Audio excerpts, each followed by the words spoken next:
Hello, it's me, Jalen. This week's chapter of Black is the Body is called The White Friend. Pardon me. This chapter starts off in a grocery store where Emily Bernard is talking to a friend of hers.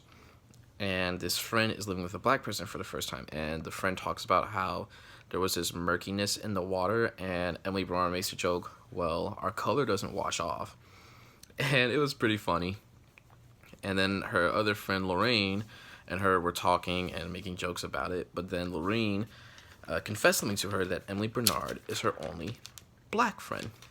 Now, first off, I found it interesting that while the title is chaptered White Friend, we hear the idea of only black friend brought up often, which I'll probably circle back and touch on that in a bit.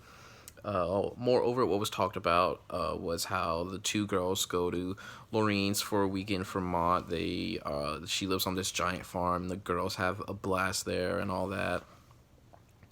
And how she met Lorraine, how she knows Lorraine, and how there are different people that she meets. She meets a new black friend at the college she works at that John knows, and all that.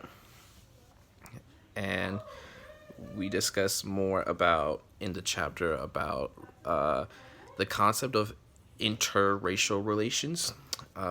So far, we've talked about it with John and Dr. Bernard, but this is the first time we've talked about it in a platonic sense. And Emily Bernard, in the very beginning, talks about the importance of intimacy within different races. And she uses this to really push forward this chapter, and a lot of it. Hey, I'm doing my video really fast. Hold up.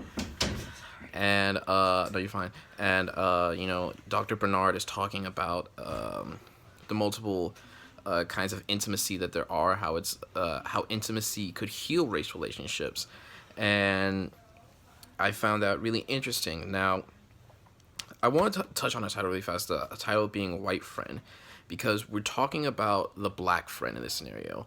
And a moment that sticks out to me, that sticks out for a lot of black people, is when white people take care of them sometimes, the question of do they need sunscreen comes up. Because, fun fact, melanin does not mean anti-sun. But some white people don't know that, and a lot of white people feel weird asking about it. And this has happened to me, it's happened to my brother, it's happened to pretty much every black person, at least once in their life. And Emily Bernard is now actually conflicted as to whether or not she should tell Lori, because Lori is one of her few white friends, and she doesn't want to insult Lori's intelligence, but at the same time, she don't want her kids catching no skin cancer. So it's interesting because now we always view the token black friend, but Emily Bernard's kind of turning this on her head and making it the token white friend. And I feel like this is a different approach to race talks, and it's very interesting. And what another story part that sticks out to me is that toward the end, when Lori gets defensive about a woman who is staring at the family, John, Emily, and the two kids, and making weird faces. And to Emily, it's not a big deal, but to Lori, it is. And here we really see the drastic difference in race, because it kind of touches on the idea of a white savior complex and a little bit of white guilt. But to Emily, it's just her life, and this is just something that it is. The story structure of this one is, again, we go back to the more sporadic style of storytelling Emily Bernard's been working on. And there's not as much body usage or metaphors in this chapter. This chapter was very much more about the concept of interracial relationships. And I think for the structure, I will say this is probably one of her weaker chapters structure-wise. I do think the content that she does and the theories and the points she brings up are fantastic. But I think from a storytelling perspective, structurally, I don't feel like it's her best chapter. I feel like it's definitely one of the weaker ones because it doesn't really grab you. There's no real high points. It's kind of very mellow. And maybe that's on purpose to kind of make it feel like these relationships are supposed to be more casual and not a big deal.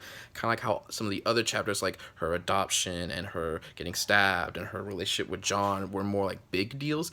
This chapter didn't feel like a big deal. It didn't feel like a spectacle. And it didn't feel like an overdrawn story. It felt less like a story. And this is the first time it really felt like I was just reading a book and not being told an elegant story by Emily Bernard. And I know Emily Bernard has a great storytelling in her, and for me, this one really fell flat. The last thing I really want to touch on is in the chapter she talks about intimacy, and I feel like from storytelling, characters for me are the most important part because character relationships truly drive our stories forward. And I really think this is something that she's touching on here in this chapter. She relies heavily on the story relations to tell this chapter, and I think for the point she was trying to make, it works. Before story structure, I feel like it could have been better. So thank you, that's all I have to say.